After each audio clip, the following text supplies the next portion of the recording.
وہ 8 قسم کے مرد جو غریب زندگی گزاریں گے اور غریب ہی مر جائیں گے۔ پہلا وہ مرد جو ایک فضول خرچ عورت سے شادی کرتا ہے۔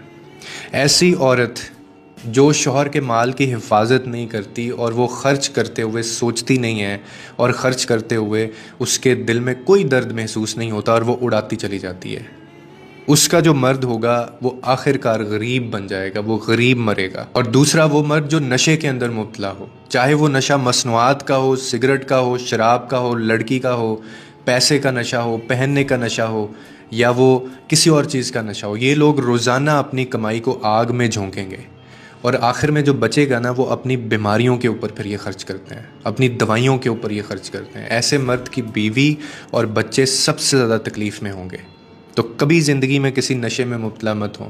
اور تیسرا وہ مرد جو عورتوں کے پیچھے لگا رہتا ہے، آپ کے معاشرے میں وہ مرد جو صرف اپنی شہوت کے پیچھے بھاگتے ہیں، جو صرف اپنی ہوس کے پیچھے بھاگتے ہیں اور اپنی کمائی کا جو سب سے زیادہ حصہ ہے وہ عورتوں کے اوپر خرچ کرتا ہے، وہ لٹا دیتا ہے اور آسانی سے استحصال کا بھی بعد میں شکار ہو جاتا ہے۔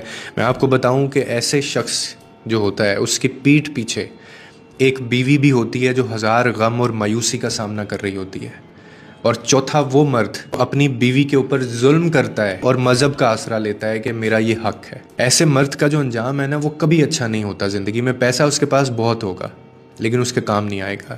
اب چاہے وہ اس کی جو بیوی ہے وہ بد دعا دے یا نہ دے، ایسا شخص اللہ کے انصاف سے نہیں بچ سکتا۔ اور پانچواں وہ مرد جو سودی کاروبار کے اندر مبتلا ہے، یعنی جس کا پیسہ اور جس کا جو کاروبار ہے، جس کا جو پروفٹ ہے وہ صرف انٹرسٹ سے آتا ہے، وہ خرید و فروخت کے نام کے اوپر سود کما رہا ہوتا ہے، اپنی زندگی کو عذاب کر رہا ہوتا ہے۔ اب چاہے اس میں بھی وہ کوئی مذہبی بہانہ بنا لے، لوگ آج کل مسلمانوں کی مارکیٹوں میں بہت زیادہ کثرت سے موجود ہیں جو آپ کو لاجکس بھی دیں گے، لیکن اللہ کا جو قانون ہے، جو قرآن ہے، اس میں آپ کے لاجک کی کوئی اوقات نہیں ہے۔ چھٹا وہ مرد جو مالدار لوگوں کی دوستی میں لگا رہتا ہے، ان جیسا بننے کی کوشش کرتا ہے، کہ لباس پہنتا ہے، نمود و نمائش میں پڑ جاتا ہے، ان کی کمپنی کا سہارا لیتا ہے، حالانکہ ان کی جو اپنی آمدنی ہوتی ہے وہ بالکل اس قابل نہیں ہوتی کہ وہ ان کا مقابلہ کرے۔ اور ساتواں وہ مرد جو کیفے، تفریح گاہوں، سیر و سفر اور لذت نفس کا عادی ہو جاتا ہے۔